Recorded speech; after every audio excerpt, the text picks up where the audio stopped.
باب الرخصۃ فی المطر والعلۃ ان یصلی فی رحلہ۔ اس سے پہلے بات آ چکی کہ بیمار آدمی کو بھی نماز پڑھنے جانا چاہیے اگر اس کو کوئی تکلیف نہ ہو،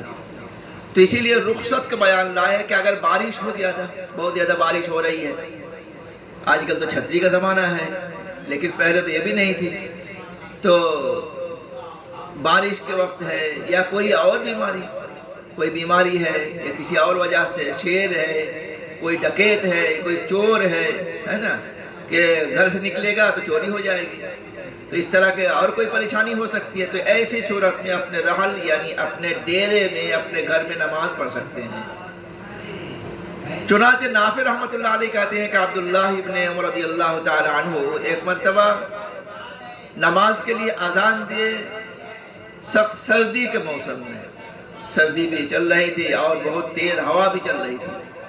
تو اس وقت انہوں نے اعلان کرایا الا صلوا فی الرحال، کہ تم اپنے ڈیروں میں، اپنے گھروں میں نماز پڑھ لو۔ اس کے بعد انہوں نے کہا کہ اللہ کے نبی صلی اللہ علیہ وسلم مؤذن کو حکم دیتے تھے جب زیادہ سخت سردی یا بارش کی رات ہوتی، فرماتے تھے الا صلوا فی الرحال۔ اس کے بعد جو روایت ہے یہ عتبان ابن مالک انصاری رضی اللہ تعالی عنہ ہے، یا عتبان ابن مالک انصاری رضی اللہ تعالی عنہ کے بارے میں پہلے یاد رکھو کہ یہ پہلے نبی کریم صلی اللہ علیہ وسلم کے وہاں مسجد نبوی میں نماز پڑھتے تھے، بعد میں، اور یہ بہت موٹے صحابی تھے، اس کے بدن بہت بھاری تھا،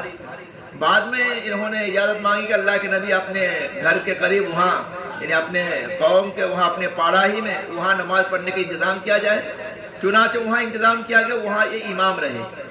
پھر بعد میں ان کے نگاہ میں کمی رہی اور بارش وغیرہ ہوتی تھی تو وہ وہاں بھی جا نہیں پاتے تھے، تو پھر وہ نبی کریم صلی اللہ علیہ وسلم سے درخواست کیا کہ اللہ کے نبی میرے گھر کے یہیں نماز پڑھانے کا انتظام کیا جائے،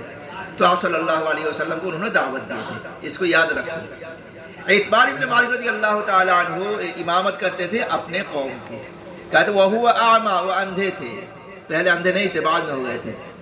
تو انہوں نے رسول اللہ صلی اللہ علیہ وسلم سے کہا کہ اللہ کے رسول انها تكون الظلمة والسیل،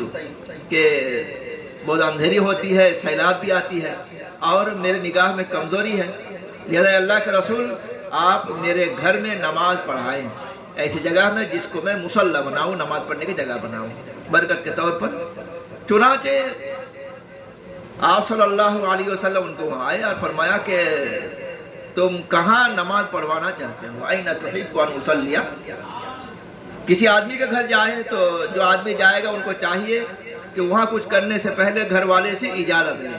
یہ نہیں ہے کہ بڑا آدمی ہو کچھ بھی کر سکتے ہو، ایسا نہیں ہے۔ چنانچہ عتبان ابن مالک رضی اللہ تعالی عنہ نے